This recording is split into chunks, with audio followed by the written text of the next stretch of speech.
All Hit Radio.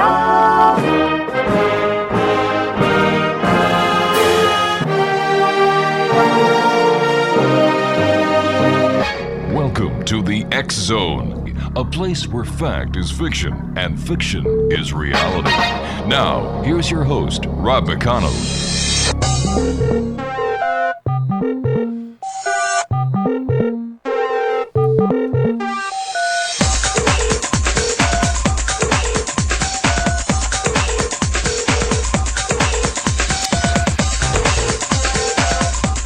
1-800-610-7035, worldwide toll-free. Email xzone@xzoneradiotv.com. On all social media sites, Xzone Radio TV, and our website, xzoneradiotv.com.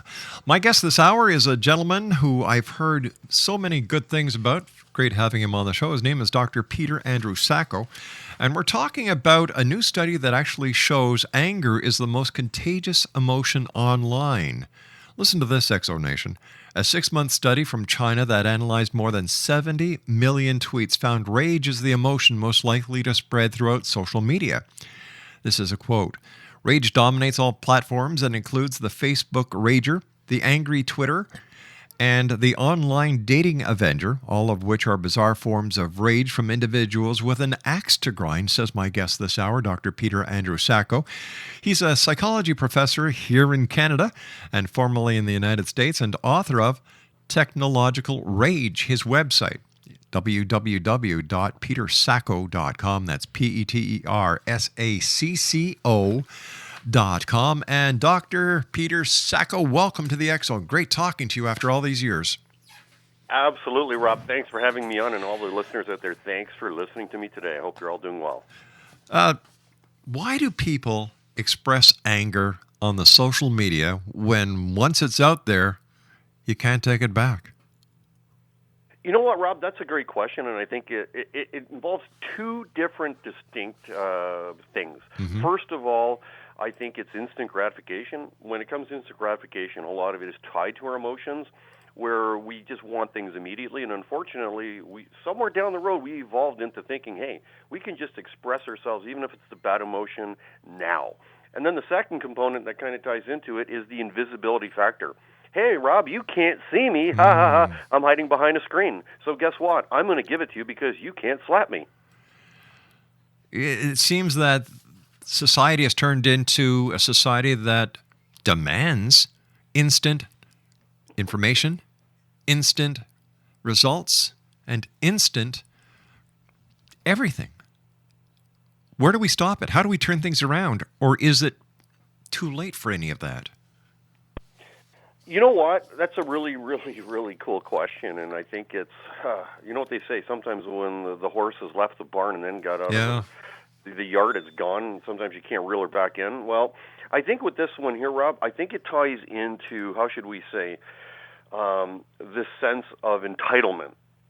Too many people are being brought up or misled or just really believing, hey, I'm entitled to whatever it is I want, whatever it is I want to express.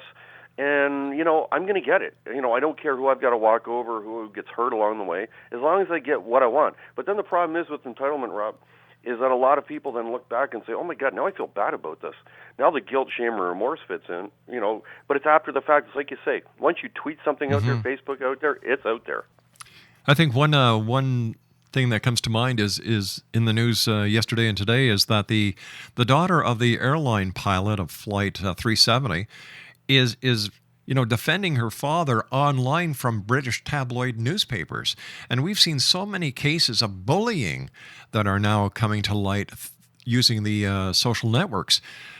How do we turn things around when it comes to kids using or abusing the social network to, go after other kids, electronic bullying? That's a really insightful, deep question because it involves a lot, Rob, and I think it comes into accountability. Mm-hmm. And this is where I think parents have to start stepping up. A lot of parents rely too much on teachers during the day. Teach my kids what to do, what's right and what's wrong. where a lot of the values need to be instilled in the home.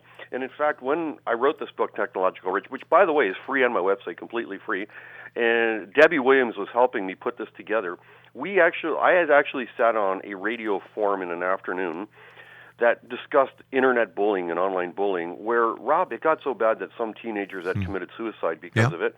And that's why we decided to put this out there for free and to get people aware of this, that there has to be, how should you put, courtesies and some sort of, protocol in place for just communicating online. And I think when it comes back to kids and bullying, the bottom line is kids have to be taught that that's another human being on the other side of that screen, and that they have feelings too. So Rob, I guess to answer your questions, in order to combat this, we got to reinstill the idea of empathy, putting ourselves in other people's feelings. Exonation, Dr. Peter Sacco is my guest. He is a former adjunct psychology professor at the Niagara University in Lewiston, New York. He's the creator and instructor of the criminal psychology program at Niagara College, Canada. He is also the instructor at McMaster University in Canada in the addiction studies program and police foundation study. In addition to 700 articles published in newspapers and magazines and journals of repute, Professor Sacco has to his credits many books, including What's Your Anger Type?, Penis Envy, and Why Women Want What They Can't Have. Dr. Peter Sacco appears regularly on television and radio shows in both Canada and the United States, and is also the host of a... With each new extreme weather event or terrorist act, it becomes increasingly obvious that we live in uncertain and challenging times. We all buy car insurance. Why not collapse and catastrophe insurance? Matthew Stein, an MIT-trained engineer and green builder, has written 2 outstanding books to help people prepare, plan for, and deal with everything from minor situations lasting a few days to full-on collapse. Matt's first book, When Technology Fails, is a manual for self-reliance, sustainable living, and surviving the long emergency. This massive book covers the gamut from first aid and emergency preparedness to alternative healing, renewable energy, primitive living skills, and 18th century technologies that could be critical to your comfort and survival in a long-lasting crisis. Matt's second book, When Disaster Strikes, is a comprehensive emergency preparedness handbook and survival guide. When Disaster Strikes is an essential item for every family's go bag. Both books are available at all usual sources.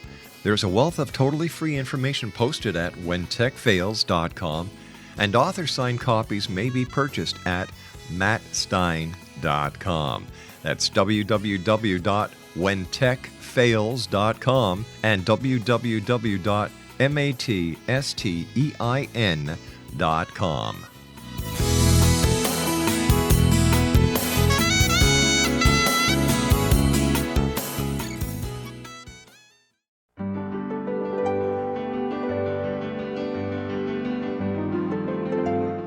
Named one of the world's greatest psychics, Elizabeth Joyce is now giving readings worldwide via Skype. Elizabeth Joyce is recognized for her clairvoyant ability to help find missing persons, her analysis of dreams, past life regression work, mediumship, and her accurate predictions. Elizabeth has been a frequent guest on the X-Zone radio show with yours truly, Rob McConnell, now for several years. For an appointment with Elizabeth Joyce, call 201-934-8986 or Skype at elizabeth.joyce. And for more information, you can always visit Elizabeth Joyce online at www.new-visions.com.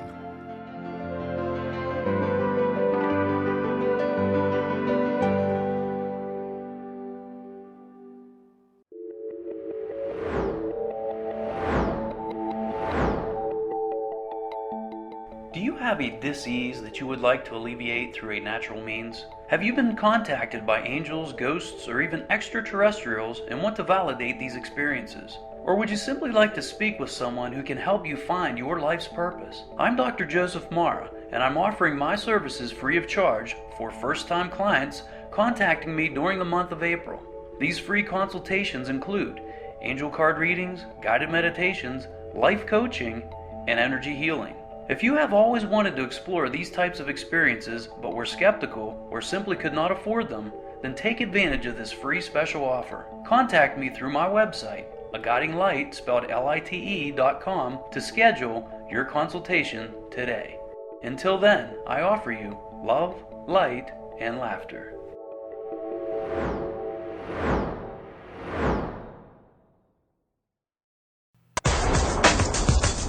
It's a whole new way of life.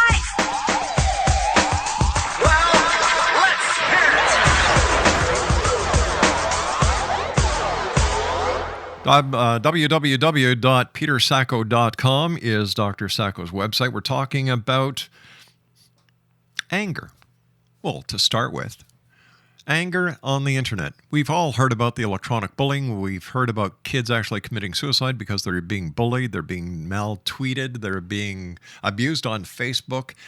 I don't know. It's pretty hard to understand why people are so involved with this technology of today. You know, Peter, you go to restaurants and you don't see families talking to each other. You see families sitting there eating their food, tweeting, and you know, using their iPhone to do other things. What's going to happen in the future to this society of ours? How is it, you know, like, what's going on? Everybody has these electronic gadgets. Are we going to be turned into demi-robots? That's a good question, Rob. You know what? A good friend of mine, he brought this up because he's a conspiracy theorist, and he was throwing this out there. He goes, what happens, Pete, if this comet comes too close to the Earth, hits the Earth or something? We have this meteor shower that wipes out all frequencies, all our satellites. Yep. We have no more cell phones or internet. You know what, Rob? I think there'd be a lot of people drinking or going ballistic. Yeah, I agree. Because you're right.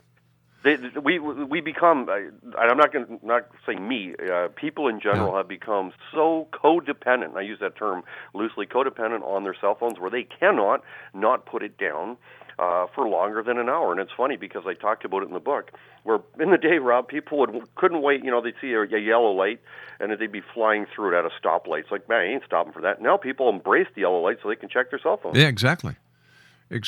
And, you know, the way the kids abbreviate everything, like LOL, OMG, how are they going to carry any conversation in the future? I don't understand it, Peter. It just boggles my mind. You walk down any street and you've got more people looking down at their handheld devices than you have looking at the street and what's going on around them. You know what, Rob? It's funny. I'm glad you bring that up. It's like, remember the old movie, The Stepford Wives? Oh, my gosh. The robots. Well, this is what kids are looking like. People are looking like, the teenager group and that. And it's funny. I watched this where somebody walks with their cell phone texting, and I've watched, Rob, this winter, because we've had it brutal here in Niagara Falls, ice on the ground. Yeah. I've watched people do face plants because they're texting. And it absolutely, you know, how far does it go besides the fact that people are becoming less emotive in their ability to do face-to-face communication and understand. Everybody's shortcutting their perceptions to communication, and it's becoming cold, a cold, distant society in that sense, and that's one of the greatest concerns, not to mention, you know, carpal tunnel syndrome and other things that are coming from this. Are we looking at and seeing more anger and hostility being brought out in people because they have the ability to hide behind the anonymity of the internet and the handheld device? I think so. You know, that seems to be the nature. When we were doing our interviews with people, we just found, you know, we found a couple of things. First of all, when it comes to communication, words don't mean a thing. People give the words meaning. And the problem is with it, there's so many misperceptions and miscommunications in texting, and because you said, you know, with the icons and the short forms, that people are getting the wrong message, and they're thinking, oh my God, how dare they say that to me, or what are they implying? And then the second part of it is, Rob, it's a soap opera. You're sending one message after another, which could be communicated in 2 minutes or less, and this is drawing out over an hour. People are getting frustrated.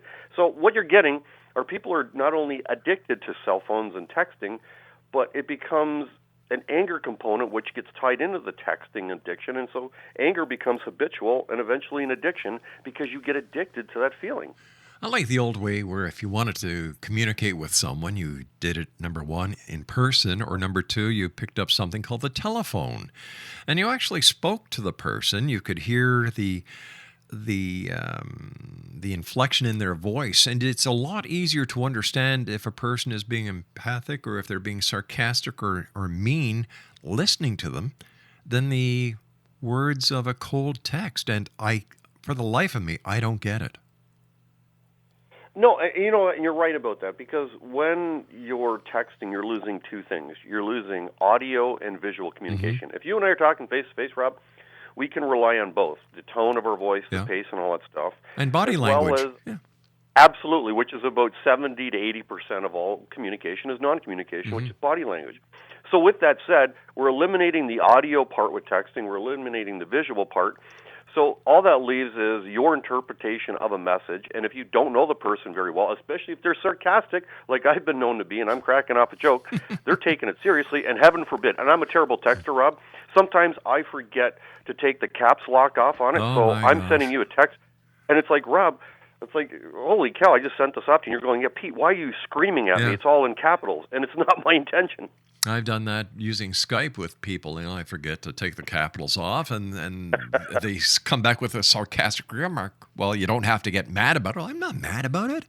I heard this story. One of my friends went on one of these online dating services.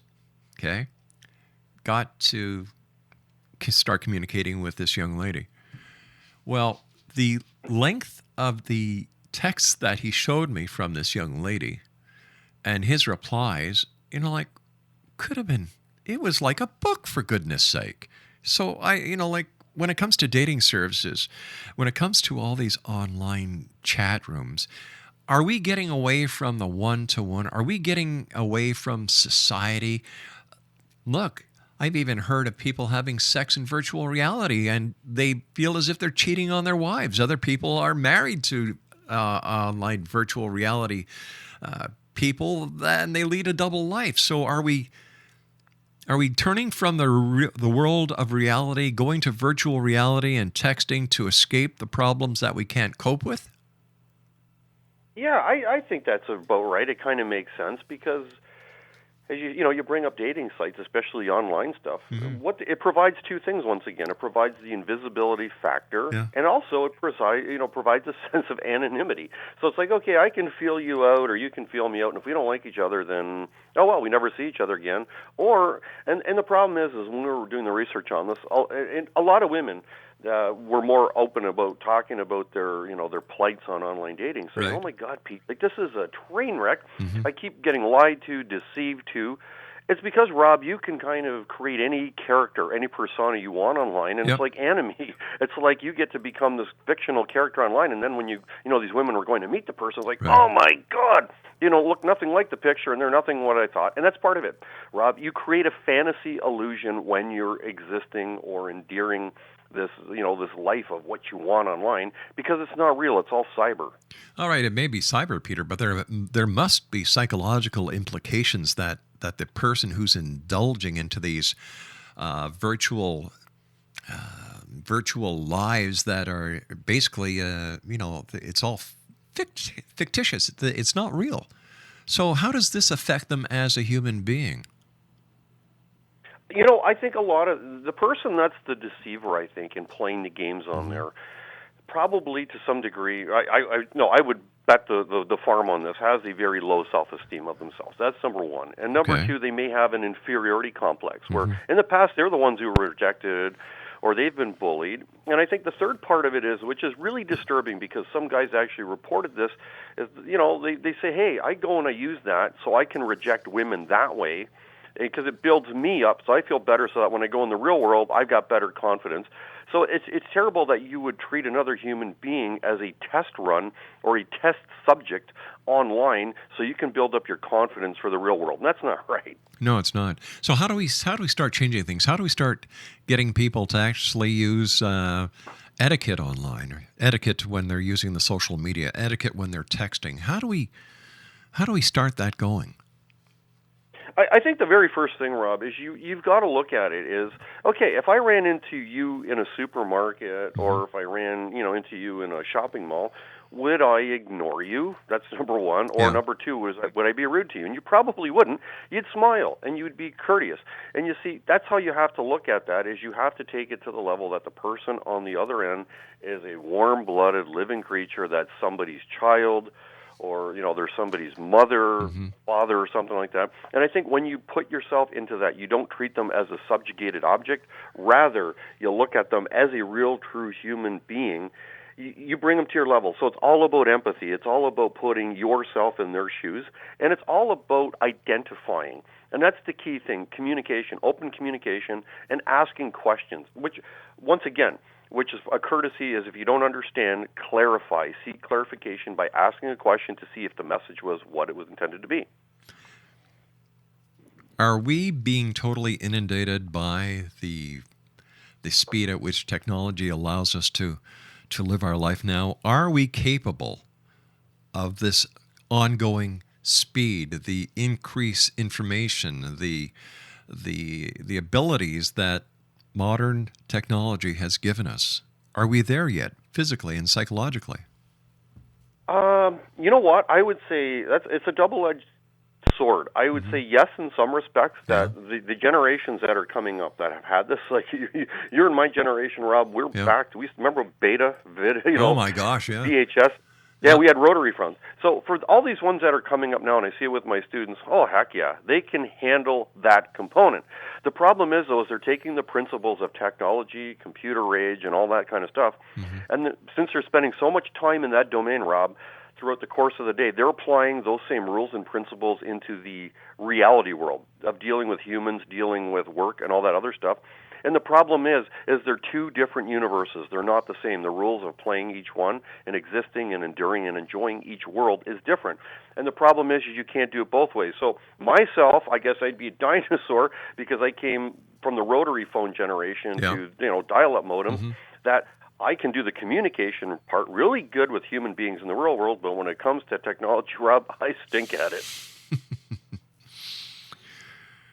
So where should we start? Should we start the education of text etiquette in the schools or at home? I think it starts kind of, I think at this point here, because the generation introduced the computers within the schools, I think there should be life skill courses that are offered, starting even at the elementary level on how to communicate effectively texting, that it should be its own subject, which is basically, as I would call, computer viral communication. That you learn how to text, how to send email messages, and how to communicate that way, because it is its own subject matter. And it has to start there, because I would say if you take it to the homes, there's a lot of parents, Rob, that are oblivious to all this. They still are not tech savvy. All right, so I think if you introduce it in schools, that's a good place. Stand by, Peter. You and I have to take our news break at the bottom of the hour. Exonation, Dr. Peter Andrew Sacco is our very special guest. And we're talking about anger online, amongst other things. His website, an interesting site, www.petersacco.com. We'll be back on the other side of this news break as we continue from our broadcast center in Hamilton, Ontario, Canada. Don't go away.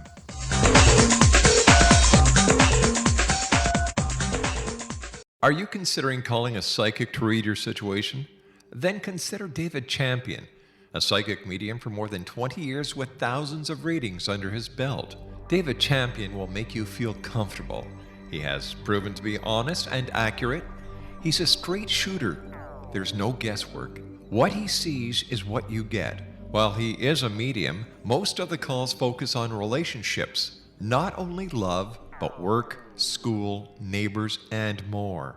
Need help with finding a job and preparing for the interview? Are you dealing with people who are obstacles in your path?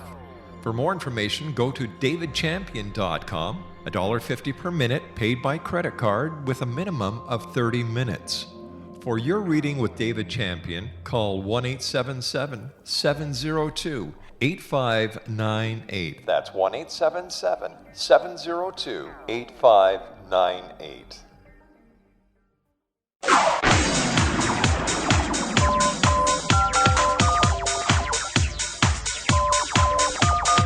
Now you can dial in to listen to the X Zone radio show from anywhere in the world with Rob McConnell 24/7, 365 by dialing 213-401-0080. That's 213-401-0080. If you have a mobile phone or landline, the X Zone radio show with Rob McConnell is now at your beck and call at 213-401-0080. That's 213-401-0080, 24/7, 365.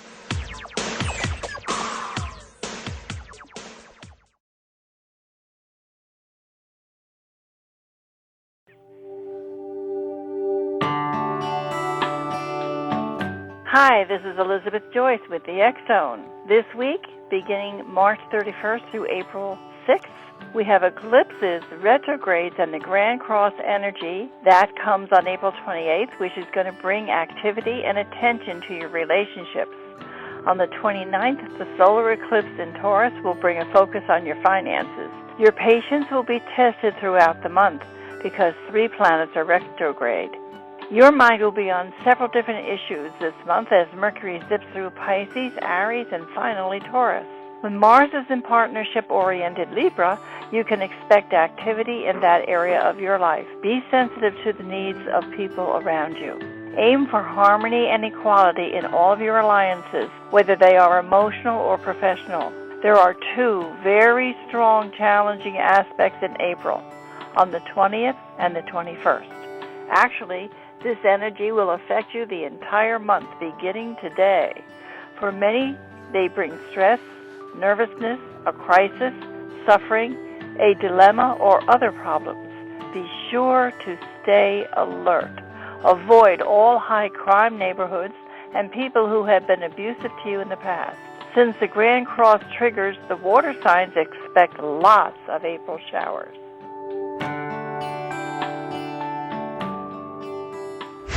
There's nothing stopping this one. If this is true, we should listen and be grateful. And welcome back to the X Zone. My name is Rob McConnell. My very special guest this hour is Dr. Peter Andrew Sacco. His website is www.petersacco.com. Peter, what's your take on video games? Like you've got all these different games. Some are, you kill a cop, you steal a car, you get points. Another one is you kill members of an opposing force, you get points. Are they safe? Do they teach us the wrong values in life? I'm kind of on, and I hate to say this because probably I need a proctologist because I'm sitting on the fence on this. But you know what, Rob? I would say probably it depends more on the individual playing the game and their personality. Okay. So, and I did this when I was doing my PhD dissertation, where you look at the individual. If the individual has a disposition towards violence, they're growing up in a dysfunctional, violent atmosphere, and they have a hard time discerning between reality and fantasy, then that's the one that would worry me. Conversely, the person that's growing up in a good environment that understands the difference between right and wrong, and they know that it's a game, they are less likely to be, how should they, influenced. But with that said, the pros, some people would say the pros of playing these games, that it actually improves dexterity, reflexes, and all that stuff. But the flip side of it is, too, it actually promotes laziness in other areas of life if a person's always getting tied up in it. So, you know what, Rob? It can go either way, but it's okay if you're using it for a diversion, for fun, for, just as a plaything. But if you're using it in the terms of reality, then that's when it becomes dangerous. Yeah, I had this guest on last year, Peter, and she was telling me about the virtual life that she leads that her husband doesn't know about.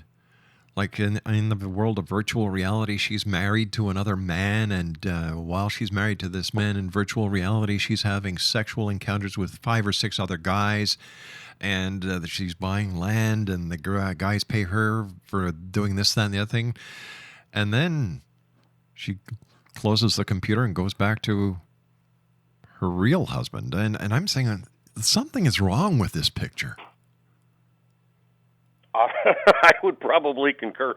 First of all, wow. Yeah. I think in some ways, you know what, Rob, it's interesting you bring that up because it's the same kind of phenomenon that we experienced 25, 30 years ago when they did studies on viewers of soap operas during the day and also consumers of romance novels. And I'm not trying to be sexist here in any way, shape, or form. Women are the number one consumers of that. And the problem was with that, there was a strong link to codependency where a lot of the women that were caught up in this kind of material viewed themselves as the weaker of the two sexes, of the two genders, and then they believed that there was some knight in shining armor or a person that would kind of dominate over their lives. And that's the problem with that kind of lifestyle getting into it, is it blurs the lines. And especially now with pay equity and equality, women have gotten a lot, most women don't subscribe to that, but unfortunately, those that do, both men and women, to that kind of lifestyle, they're kind of undermining the real world relationships.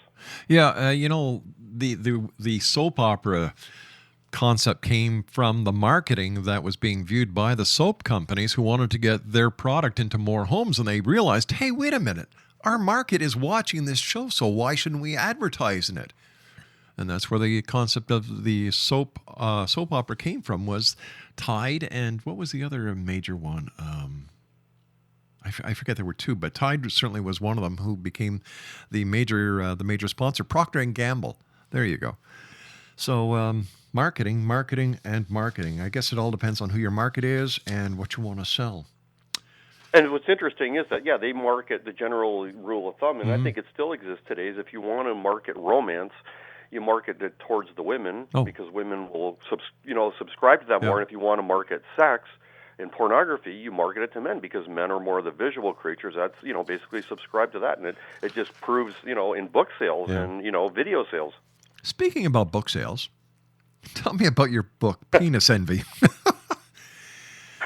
You knew that was coming, Peter. No pun intended. Yeah.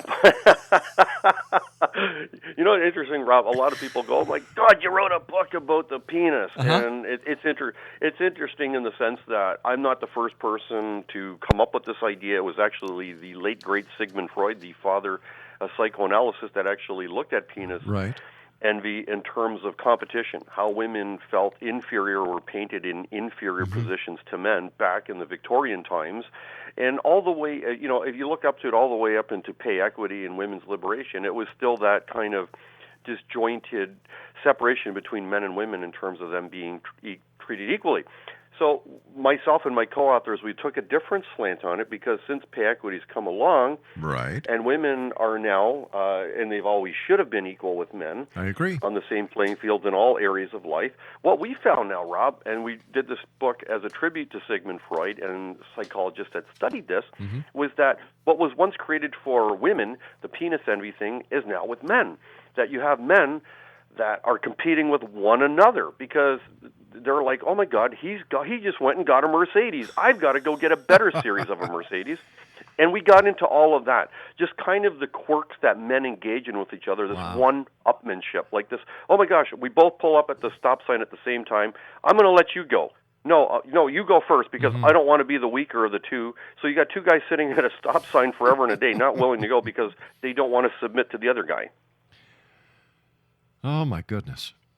But it's Isn't it interesting, the world we live in? Yeah, just to sit back, and you and I both deal in the paranormal. You've got a very successful TV show that I want to talk about in a few seconds. But people talk to me, and I'm sure they talk to you about UFOs, extraterrestrials, reversed engineering, this, that, and the other thing. And I think the world that we live in is proof, well, the way I see it, that extraterrestrials can't be involved, because if they had anything to do with this, they're dumber than we are. You know what, Rob? They must be just looking, if they were around here watching us, they must be sitting there shaking their head, doing a unibrow, going, are you kidding me? These people are for real? Exactly. What would any of the major religious leaders like Jesus say if he came back and saw what was going on? And, we're ruining a good thing. Like, I believe the concept of the Garden of Eden was Earth as it was before we screwed it up. And man, we've done a great job of that. Oh, absolutely. And I think you're right. If Jesus was here and he was texting, I think he would text OMG. Which brings another question. Who would Jesus text to? That's a really cool question. It's probably God's like, get me out of here. All right, we've talked about technological relationships. I want to talk to you, if I could, Peter, about your love for the paranormal. You've got a successful TV show.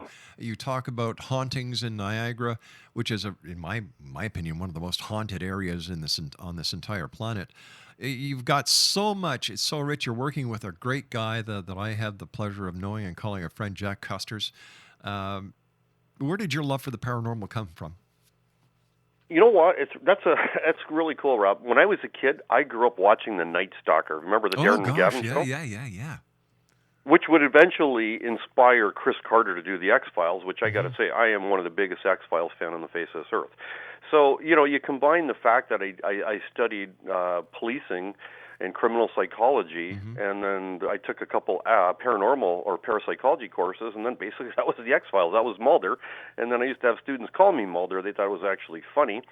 But I find it fascinating. You know what I think for me, Rob? It's an escape from everyday reality. Yeah. It's the what-ifs, where we sit there back in the day in elementary school and high school, daydreaming. Yep. You'd sit there and daydreaming like, what if this happened? Yeah. What if a spaceship really came to Earth? Yeah. And I think that's what it was. And I used to love the old, Bela Lugosi, Vincent Price movies and all that stuff. Yeah. And that's what got me hooked. Yeah. And I'm a huge Hitchcock fan, Alfred Hitchcock, so that all got me into it. Now, he was the master. He's the Absolutely. master. Yeah. Tell me, Peter, in your opinion, what is the most haunted story in Niagara? You know what? And it's really cool. You and I were talking about this before I came on. It involves Bob Crawford. It was the 1970 poltergeist case of St. Catharines, Ontario, where for 28 days, an apartment building was either, some people say it was demonically possessed. Others would say it was a poltergeist case because, a child was floating on a bed, floating on a chair. 3 adults were sitting on a couch that was floating. Things were flying off the wall. And we just recreated that whole segment for our first episode of Season 2 in Niagara's Most Haunted, my TV show this year. And I would say that is one of the coolest stories I have ever heard. And then there's some other ones involving phantom stories that I've heard around here. And then it's really kind of cool, Rob. Down in Port Colborne, along Lake Erie, people have reported seeing flying saucers, spaceships. Yep. So that's kind of a new phenomenon that we're kind of looking into going into Season 3. And by the way, we're not Ghostbusters. We were just at the Comic-Con a couple weeks ago in Toronto, and people thought that's what we do. We Ghostbuster, we do, ghost tours and UFO tours. No, we go there and we get the information from the people involved, tell a really cool story, give the scientific explanation of it, and recreate it. Why do you think there's such an interest in the paranormal, Peter? You know what, Rob? I think it's twofold. I think besides the easiest one is entertainment factor. I think it's always very entertaining. It takes us from the mundane realities away from that. But I think the second part of it too is I think people want to believe there's something else out there above and beyond us. If you don't believe, you're not a God fan or an Allah fan, you're not from that, then it's like, okay, maybe it's UFO stuff. Let's go with the alien stuff. So you know what it is, Rob? I think some people are so tired of being just human. They want something else. And if it's not the UFOs or God, some people, that's why superhero stuff, Marvel and DC Comics, is so big now, because once again, all this stuff kind of offers people generally a sense of hope, something outside of themselves, of the mundane realities of life. So are we just looking at a different type of virtual reality when we talk about UFOs, ghost hauntings, Bigfoot? Instead of going into the computer and going virtually online, we actually go to a place and we embellish ourselves into that myth, into that folklore. So as humans, do we need to have fantasy? You know what? I think so, and I think this kind of comes up as kids. We read fairy tales, bedtime stories, and all that stuff. But it wasn't about red eyes hiding in our closet or underneath our bed, and our parents going, "Okay, good night, hon. Have a good night's sleep." You want to bet? Yeah, or your parents putting on The Exorcist before you go to bed. It's like, okay, little Bobby, you go to sleep, watch Linda Blair's head spinning around. But no, I think a lot of it, Rob, is the fact that we just like to be entertained. I think, and this is my claim to it with doing Niagara's Most Haunted.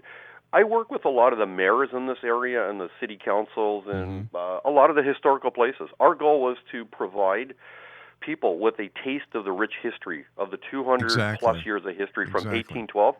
And up your neck of the woods too, Rob, in the Hamilton area, there's a lot of beautiful places that people don't know. So rather than virtually staying online, touring these places, go to see them, touch the building. And I think that's what it is. It's sensory perception, meaning take it all in with all of your senses rather than a computer screen. I think what's wonderful about the work that you do and other credible, and I'm using the word credible here because there's a lot of wackos out there, credible people who produce TV shows, do research and so on, is that you're historians.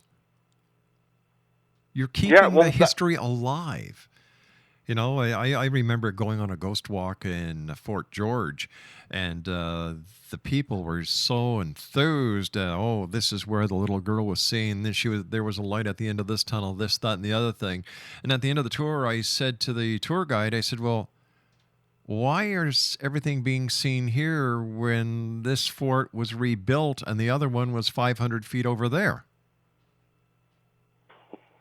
Somebody never told a ghost, which would be, Sarah Ann. I remember the ghost of the girl there. And you know what? I'm glad you bring that up, Rob. I think part of the things, the ghosts that we look for are the stories, the histories. The ghosts, not the actual tangible spiritual ghosts or entities or orbs, but rather the ghosts of generations past that still have a story to tell. They're telling us a story of how we got here today based on their, plights and the endeavors they had to partake in. All the shows I've done over the years, 22 years doing this show, I still haven't talked to any researcher, any person who's had an experience with spirits or seeing ghosts who have seen a caveman, a dinosaur. It seems that the world of ghosts starts where shortly before the Industrial Revolution. And I wonder why. That's kind of interesting. Yeah. Peter, stand by. That is kind of interesting. Yeah, stand by, Peter. You and I have to take our final commercial break. Exonation Dr. Peter Andrew Sacco is our special guest. And, of course, we'll have Peter back on in the future because it's nice talking to somebody who's grounded. And, Peter, thanks very much for taking time out of your busy day to join us here today. We'll be back on the other side of this commercial break. Thank you so much, Rob. My pleasure, sir. www.petersacco.com. My name's Rob McConnell. This is the X Zone, and we'll be back on the other side of this break. Don't go away.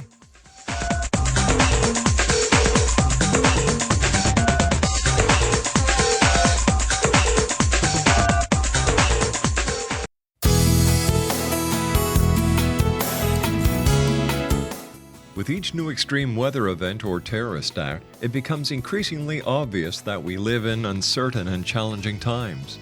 We all buy car insurance. Why not collapse and catastrophe insurance? Matthew Stein, an MIT-trained engineer and green builder, has written 2 outstanding books to help people prepare, plan for, and deal with everything from minor situations lasting a few days to full-on collapse.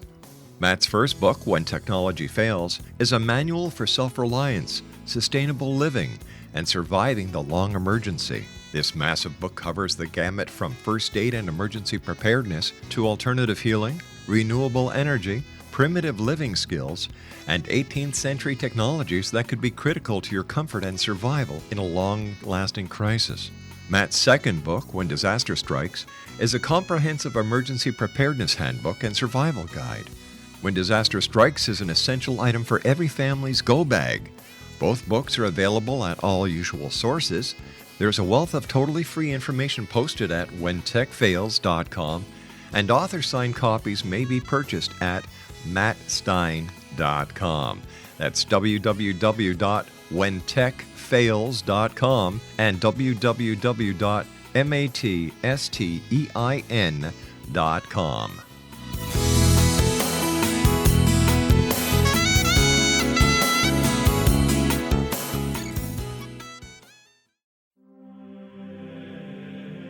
Rob McConnell here, presenting an overview for Nicholas Paul Jennings, author of a fascinating book, Amen.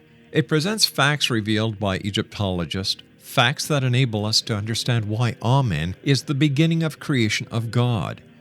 It provides recommendations for religious leaders of the major religions to unify their beliefs and teach the Word of God. Love one another. Amen informs people how mankind conceived God.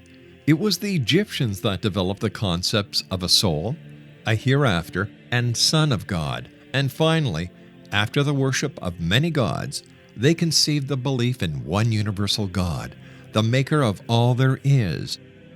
For more information, visit www.futureofgodamen.com. That's www.futureofgodamen.com.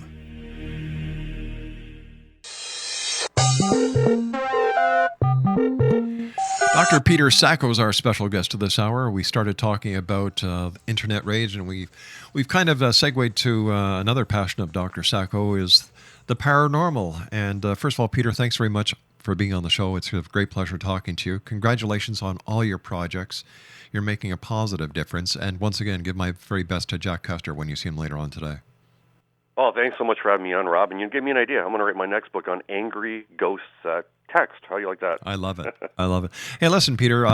We've got about 4 minutes left. I have to ask you, as a psychologist, as a professor, as a doctor, what is your take on psychics?